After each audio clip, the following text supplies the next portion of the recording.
And we're going to be in Romans chapter 14. And we're going to talk about a little subject that everybody loves to talk about, criticism. Right? If you've ever been online, you know that people are quick to criticize. People like to compare each other and look at others and how they're doing their stuff, and that's not how I would do my stuff, and I'm going to let you know. You ever been on Carlinville Talk of the Town? Eesh. Rough stuff. People call each other out like by name. It's crazy.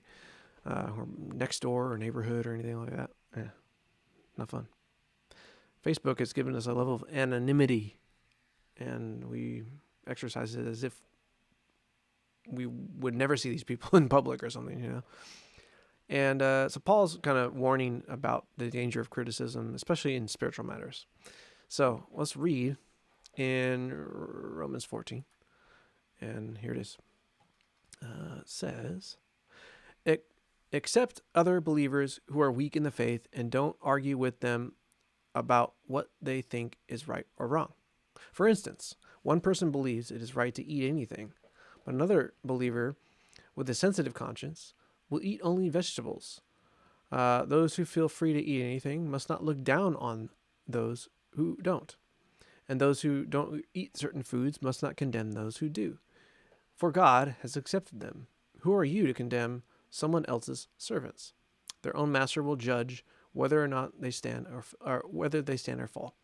And the Lord's help, with the Lord's help, they will stand and receive his approval. In the same way, some think one day is more holy than the other day, while others think every day is alike.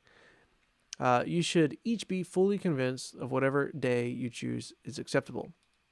Those who worship the Lord on a special day do it to honor him, and those who eat any kind of food do so to honor the Lord, since they give thanks to God before eating. And those who refuse to eat certain foods also want to please the Lord and give thanks to God. For we don't live for ourselves or die for ourselves. If we live, it's to honor the Lord, and if we die, it's to honor the Lord. So, whether we live or die, we belong to the Lord.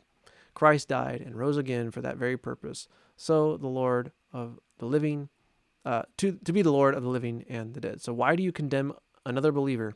Why do you look down on another believer? Remember, we will stand before the judgment seat of God. For the scriptures say, as surely as I live, says the Lord, every knee will bend to me, and every tongue will declare allegiance to God. Yes, each of us will give a personal account to God. So let's stop condemning each other. Decide instead to live in such a way that you will not cause another believer to stumble. I know, I am convinced of the authority of the Lord Jesus, that food in and of itself is not wrong to eat. But if someone believes it is wrong, then for that person it is wrong. And if a believer is distressed by what you eat, you are not acting in love if you eat it. Don't let your eating ruin someone else's for whom Christ died. Then you will not be criticized for doing something you believe is good. For the kingdom of God is not a matter of what we eat or drink, but living a life of goodness and peace and joy in the Holy Spirit. If you serve Christ with this attitude, you will please God, and others will approve of you too. So then, let's aim for harmony in the church and try to build each other up. Don't tear apart the work of God over what you eat. Remember, all foods are acceptable, but it is wrong to eat something if it makes another person stumble. So he's really hammering home here. It is better not to eat or drink wine or do anything else if it might cause another believer to stumble. You may believe there's nothing wrong with what you're doing, but keep it between yourself and God. Blessed are those who don't feel guilty for doing something that they have decided is right. But if you have doubts about whether or not you should eat something, you are sinning if you go ahead and do it. 4, you are not following your convictions. If you do anything you believe is not right, you are sinning. Wow, a lot there. And something that we can really grab hold of because, 6% of the world are vegans. Did you know that? But it feels like 98% of them, 98% of Facebook is vegans. Just people, man, if you say something about an animal, they'll jump down your throat, right? There's that spirit of play here in this passage. There are people in this culture who are going to the marketplace and they are eating food sacrificed to idols. There's some other passages to deal with this as well. And some believers are like, well, you shouldn't eat food that's sacrificed to idols. Like, that's sacrifice to idols. Like, we're taking part in idol worship. Well, the thing is, they would bring this food, this meat, and sacrifice to an idol, and then the priests, the pagan priests, would take it and then they would sell it, right, at a discount. And so Christians are like, this stuff, idols don't exist. These aren't real gods. And so, like, we could get some cheap meat. Like, let's just go get the cheap meat at a discount. Well, some Christians were like, hey, man, you shouldn't do that because you're funding things that you shouldn't fund. You're taking part in things you shouldn't take a part of. And I see this in our culture today. You know, sometimes it's like, it's like, you have a subscription to Netflix after they put these debaucherous things on there. How dare you support that? And so then people get upset about that, right? Even though it's like, well, it's not a sin to have Netflix. If my conscience is clear, then I'm not going to watch that bad stuff on Netflix. But some people, it's like, well, you bought something from Disney. Well, Disney wants to do XYZ. And it's like, well, okay, well, and so some people have a clear conscience about things. Some people don't have a clear conscience about things. So what Paul's warning us about is not to major in those minors, right? In essentials, unity. In non-essentials, liberty. But in all things, love, charity. That's what St. Augustine says. So we can't major in those non-essentials. He says in verse 10, why do you condemn another believer? Why do you look down on another believer? Remember, we will all stand before the judgment seat of God. So Christianity isn't this idea of standing in line and those are the more holy are at the front of the line, all this kind of stuff. No, we're not standing in line. We're holding the line. There is no front of the line. There is only a front line. And it's hard to have someone's back when you're standing on their shoulders. It's hard to have someone's back when you're constantly stabbing them in the back, right? We need to build into people, not on top of people.